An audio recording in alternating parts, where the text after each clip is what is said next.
করিস নিলো গোয়ালের ঝি, আমায় বিধাতা করেছে কালো, আমি করব কি?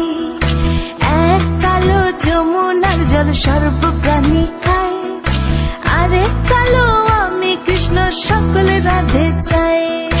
এই কথা শুনিয়া কানাই বাঁশি হাতে নিল, সর্প হয়ে কালো বাঁশি রাধেকে দংশিল। ডান পায়ে দংশিল রাধের, বাম পায়ে ধরিল, মরলাম মরলাম বলে রাধে জমিনে পড়িল। মরবে না রাধে মন্ত্র ভালো জানি, দু একখানা ঝাড়া দিয়ে বিষ করিব পানি। এমন অঙ্গের বিষ যে ঝাড়িতে পারে, সোনার এই যৌবন খানি দান করিব তারে।